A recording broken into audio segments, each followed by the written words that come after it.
Dans le fond, ce qu'il faut savoir, c'est que nous, en 2017, on a organisé une grande assemblée publique avec d'autres organismes communautaires. Dans le fond, on se demandait qu'est-ce que les citoyens et citoyennes veulent pour l'avenir de l'Institution des sourds.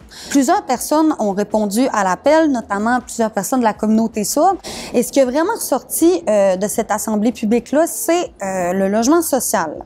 Donc ça, c'était unanime pour les participantes.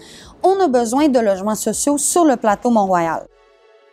Bonjour, mon nom est Gilles Reed. Je travaille comme directeur général pour le Centre de la communauté des sourds du Montréal métropolitain. On existe depuis 31 ans et un des problèmes majeurs, c'est l'accès au logement. Puis aussi le coût des logements qui dépasse 750 $ par mois. En général, les membres de la communauté sourde ne peuvent pas se payer un logement supérieur. Beaucoup des membres ont un revenu plus faible, donc ne peuvent pas avoir accès à un logement plus dispendieux. Le mandat de la Maison Ludivine Lachance, c'est que le site de l'ancienne Institution des sourds demeure dans le domaine social, public, communautaire et qu'une partie soit réservée à des logements sociaux pour la communauté sourde. Donc, l'histoire de Ludivine Lachance, ça a été la première sourde aveugle qui a fréquenté l'Institution des sourds muettes. Donc, j'ai voulu rendre hommage à cette personne-là, de Ludivine Lachance. Puis aussi rendre hommage aux Sœurs de la Providence.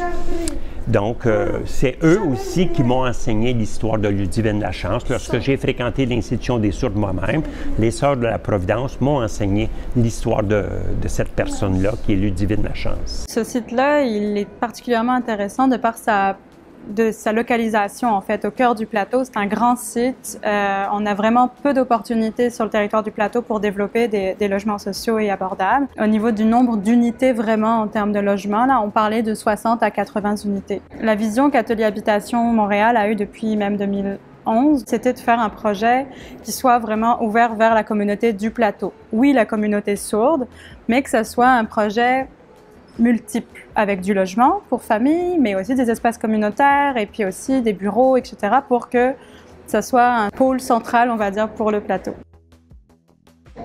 On ne veut pas laisser aller cet établissement-là. Les sourds ont à cœur, parce que beaucoup d'entre nous avons grandi, nos jeunes filles ont été scolarisées. Là, donc, il y a un attachement émotif à cet établissement-là, à cette maison-là en particulier. Il y a une partie de notre patrimoine. Ça fait poursuivre l'histoire. En tout cas, pour nous, les enjeux principaux, ce serait que tous les paliers gouvernementaux s'entendent pour mettre de l'argent dans ce projet-là rapidement pour ne pas laisser le bâtiment dépérir et faire en sorte que le projet voit le jour prochainement. Donc oui, c'est un projet qui va nécessiter des millions, mais ça va valoir la peine, non? C'est un investissement aussi dans la communauté. Il faut y voir beaucoup les avantages, les bénéfices que ça va rapporter. Oui, parce que les millions, ça va être investi une fois, mais les impacts vont avoir une durée illimitée. Donc, oui, il faut agir rapidement parce que le bâtiment ne va pas se maintenir tout seul.